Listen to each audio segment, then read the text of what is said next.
Yo! What's up mga idol? Welcome ulit sa panibagong episode ng ating vlog. So for today's video mga idol, ipapakita ko po sa inyo yung trabaho namin. Gumagawa po kami ng tulay dito sa Candaba Viaduct. Ito, tinatawag nilang crosshead. Yan. Ipapakita ko po sa inyo kung paano po siya binobuo. Kasi na-amaze din ako kung paano nila nabubuo yun. Ang tawag nila dito crosshead. So ito yung natapos ng buhusan. Tapos ayun yung mga hindi pa mga idol. Yun. Muna, dalawang column. Tapos magkakaroon ng forma. Tapos ito. Siyempre, bago natin to ipakita sa inyo, mag-harness muna tayo. Siyempre, pag work at height talaga, work at heights. Yan. Siyempre, pag work at heights talaga, kailangan naka full body harness tayo mga idol. So, tara, let's go!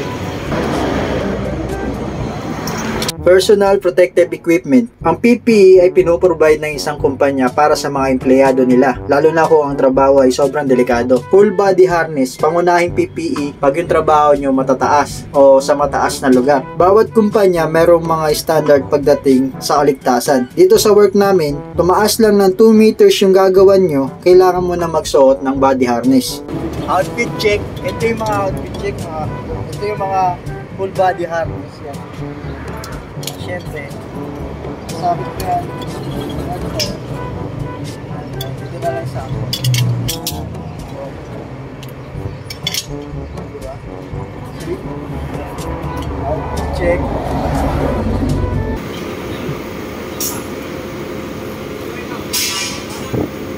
So yun mga idol, ang ipapakita ko naman sa inyo, yung binakalan pa lang. Ito, yan. Ito yung crosshead pag binakalan.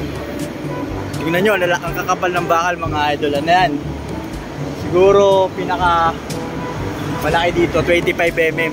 Ito 20mm lang to 16 ganun. Pero solid, di ba? Puro bakal yan mga idol.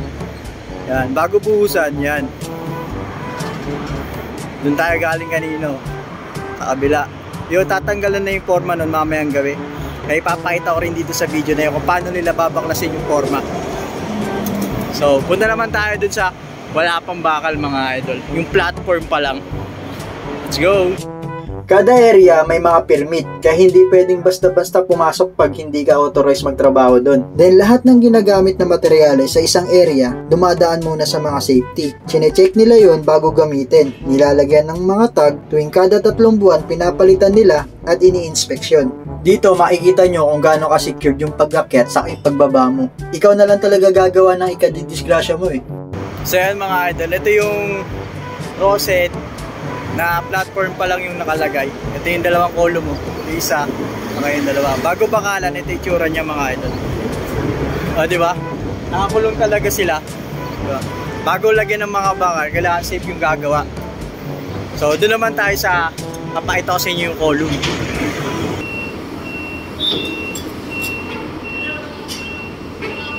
Ito yung crosshead na may forma at nabakalan na. Scaffold yung mga tukod niya. Di-adjust din yan. Kita nyo na rin dito yung barikada. Secured at malinis. Ganyan kalaga ang housekeeping dito. Ang makalat na area, pwede kasing pagmulan ng disgrasya. Workplace pa lang, quality na. Kaya mararamdaman mo rin na ligtas ka.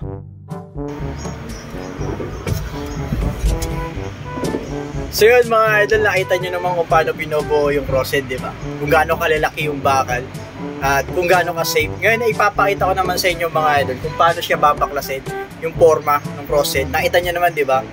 May tukod, may platform. Ipapakita ko sa inyo mga idol kung paano nila babaklasin yun. Ang magbababa kasi nun, yung crane na 55 tons. Bale, isang buo siyang babaklasin mga idol, dahan-dahan. Ang pinakamahirap lang kasi dito mga idol, yung yung pagbabaklas ng tukod. Kasi, di ba?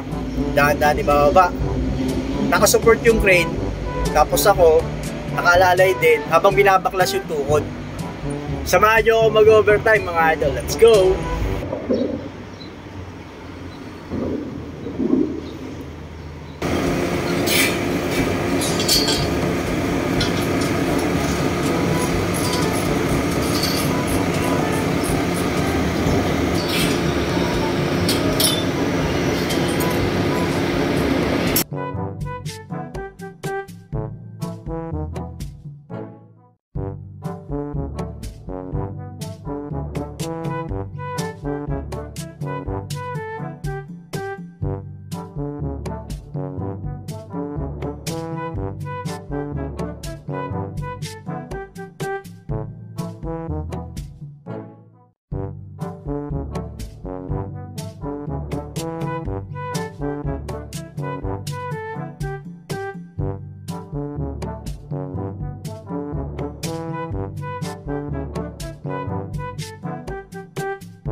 So yun mga idol, nakita nyo naman kung paano namin binaklas yung forma ng crosshead. So medyo delikado lang talaga yung mga ganyan trabaho.